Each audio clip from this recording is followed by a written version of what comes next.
Hey guys, it's a good thing you clicked on this link because today we're going to be discussing the magical and exciting world of Canadian literature. Doo, doo, doo, doo, doo, doo, doo.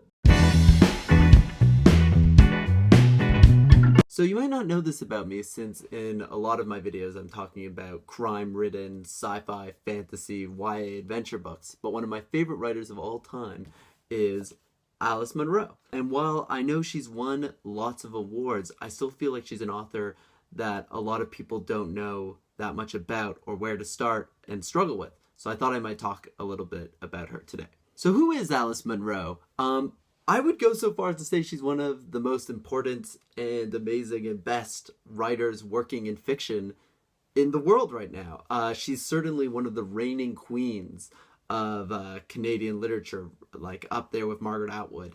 The two are just, the top players in the Canadian lit field, I'd say. And she's won pretty much every single literary prize in Canada. She's won the Man Booker International Prize, and then most recently she's won the biggest prize of them all, the Nobel Prize in Literature. And I guess you're wondering if she's so good and won so many awards, why haven't I read her yet? This question on Munro's lack of mainstream adoration has become almost a pastime for many writers. Jonathan Franzen wrote an 8-bullet point list in the New York Times explaining why, quote, her excellence so dismayingly exceeds her fame. One reason he suggests is she doesn't give her books grand titles like Canadian Pastoral, Canadian Psycho, Purple Canada, In Canada, or The Plot Against Canada. Another thing he points out is her jacket photos show her smiling pleasantly as if the reader were a friend, rather than wearing the kind of woeful scowl that signifies really serious literary intent. And it's true. Look how nice Alice Munro looks. She's always sweet, smiling. She's just so pleasant. And I mean, look at these more, quote, serious writers like Donna Tartt or Vladimir Nabokov or Jonathan Franzen. Now, in many ways, these are superficial guesses as to why Munro isn't more popular. But they do get at something because Munro is actually all about deception. Her writing style, just like her jacket photos and book titles, is the exact opposite of showy. It's sandpapered down to the most barest and simple level. Here's just an assortment of random opening lines in some of her stories. Carla heard the car coming before it topped the little rise in the road that around here they called a hill. Stella's father built the place as a summer house on the clay bluffs overlooking Lake Huron. I got a call at work, and it was my father. On the short ferry ride from Buckley Bay to Denman Island, Juliet got out of her car and stood at the front of the boat in the summer breeze. As you can see, these opening lines are written with just an incredibly dry and simple level of language to the point that they almost seem uninviting. They're essentially saying, nothing to see here. And this gets to one of my first pieces of advice when reading an Alice Munro story, and that is, once you start, keep going until you finish it. These stories are not meant to be read between tube stops or when you have 5 or 15 minutes here and there. No, to read them and enjoy them and to even properly understand them, you need to read them within a single sitting. So when you sit down to read an Alice Munro story, don't be turned off by the incredibly boring opening lines. Keep going because there'll be plenty of plot, action, conflict, and drama in no time. Just make sure you give yourself an hour or two to focus solely on the story. If you don't do this, her stories begin to fall apart and lose comprehension because she plays around with structure and time and make it so that it simply can't be followed outside of more than one sitting. Okay, so you've made your cup of tea, you've allocated your time to read an Alice Munro short story. Now the question is, where do you start? I'd start with The Beggar Maid. And it's a story from her mid-career in her 4th collection, I think. And I think it's actually a big fan favorite, not just mine, because right after she won the Nobel Prize, the Toronto Star decided to republish the short story, taking up the entire art section for that day when they republished it. So, but also that's great news because it's available online, so I'll put it in the link below. So, The Beggar Maid. It captures a lot of, the themes that Munro likes to deal with. Class, memory, identity, gender politics. But at its heart, it's really just a well-written campus romance.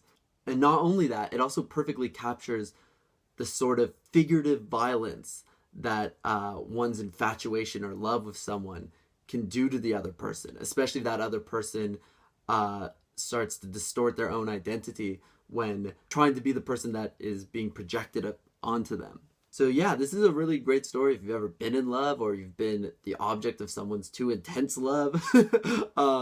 It's just full of empathy and it's really great. And if you're still not convinced, here's the opening paragraph that always makes me chuckle and makes me want to read more. So here we go.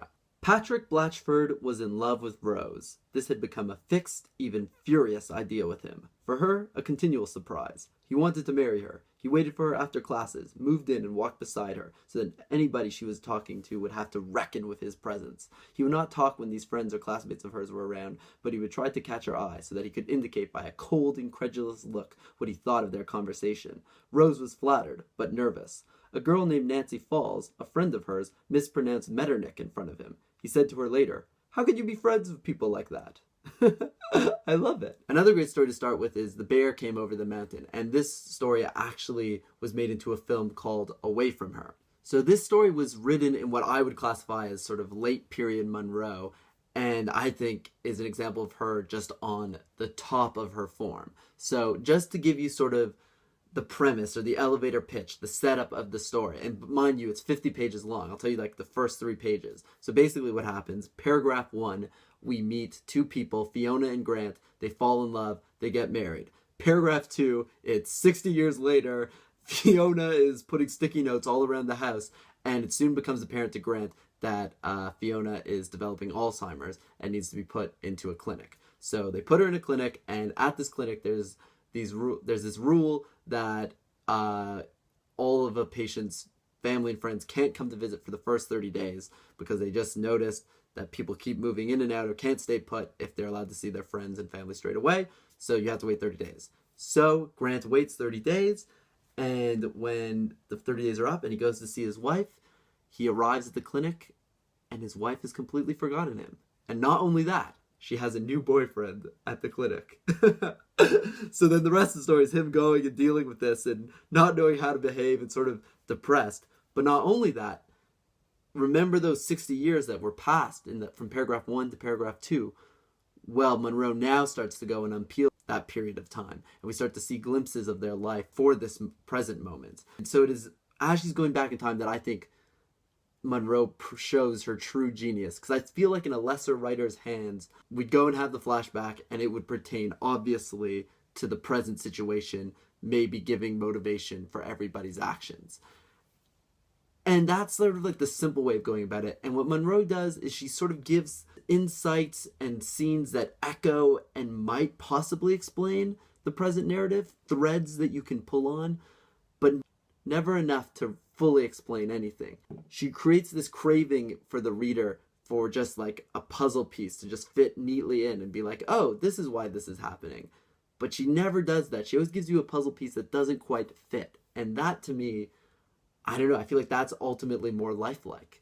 It's more true to life. And it's stunning to read it. Finally, if you're still not convinced to read Alice Munro and you're all like, ugh, short stories, PU, yuck. I would highly recommend picking up her collection, Runaway, because 3 of the stories, called Chance, Soon, and Silence, are all interconnected. And so if you like being with characters for a longer period of time, you do get that in the set of 3 stories there. And the final story, Silence, I think is one of her best, and it's absolutely insane. So I would definitely, that's a great collection to pick up, Runaway. Now, I don't want to end the video on a negative note, but I would also like to say, when it comes to Alice Munro, maybe where not to start. And these are actually places where I started. If I hadn't started with them, I think I would have come to appreciate her much sooner. And so that would be her first collection, The Dance of Happy Shades.